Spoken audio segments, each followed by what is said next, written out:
House of Astrology Candy YouTube නාලිකාව ඔබ සාදරයෙන් පිළිගන්න අතර කන්‍යා ලග්න ඔබට සුබම අලුත් අවුරුද්දක් වේවායි ප්‍රාර්ථනා කරන අතර අප්‍රේල් 14 වන දින උදාවන සංක්‍රාන්ති ලග්නය අනුව කන්‍යා ලග්න ඔබට කෙසේද බලමු.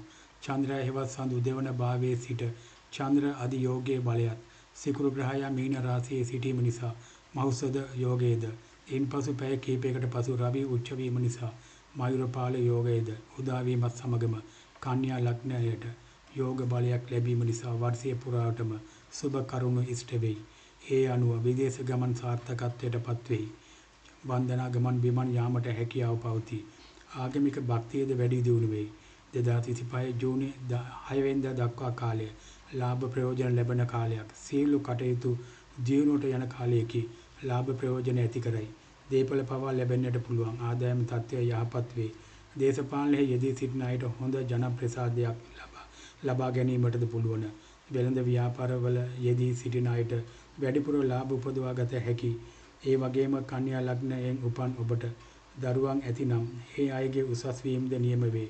කටයුතු දක්ෂ අන්දමෙන් කරගෙන යන්න පුළුවන් වෙයි. ගෙදර කෑම බීම ගන්නා දානියෙන්ද අඩුපාඩු නැති වෙන කාලයක් වන්නේය. ආදර සම්බන්ධතා ඇති කරයි. ඒ වගේම ඒ වායේ බලාපොරොත්තු කඩවීමක්ද ඇති වේ. ස්ත්‍රීන් නිසා වාද විවාද පැන නගී. ශරීර පීඩා ඇති කරයි. බොරු චෝදනාවලට අසුවන්නට පුළුවන්. මහන්සියෙන් හෝ වෙහෙස ගතියක් දැනේ. කරගෙන යන කටයුතු වලට බාධා අවහිරකම් මතුවේ. නොතේරුම් කමින් හෝ මෝඩකමින් හෝ නොදැනුවත්කමින් ඇතිවන කරදර හා පාඩු ඇති කරන්නට හේතු පවතී.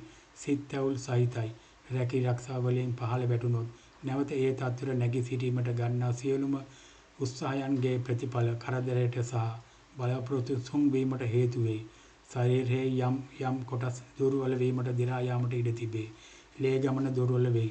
කායික දුර්වල තත්ත්වයක් ධනහානි හීනතාවයක් නිසා සිත සැනසීම අඩු වීමට පටන් ගනී. කරගෙන යන රක්ෂාවලට අවහිරකම් හෝ වැඩිකමෙන් කරදර හෝ ප්‍රමාද වීමක් හෝ ඇති කරයි. සමහර විට රක්ෂාවල් නැති වී යාමටද පුළුවන්. ගොවිතැන් කරන අයගේ ඒවා පාළු වීමෙන් අලාභ හානි ඇති විය හැකිය. දුර ගමන් කිහිපයක් යාමට සිදුවෙයි. කන්‍යා ලග්න ඔබේ ජන්මපත්‍රයේ සඳු හෙවත් චන්ද්‍රයා 7 වන භාවයේ හෝ 11 වන භාවයේ සිටි අයට අපල වැඩි කරයි. කන්‍යා ලග්න ඔබට සිංහල අලුත් අවුරුද්ද සුබම වෙන්නට ප්‍රාර්ථනා කරන අතර කන්‍යා ලග්න ඔබේ සියලු කටයුතු ඉෂ්ට වෙන්න ආශිර්වාද කරන අතර ඔබට තෙරුවන් සරණයි.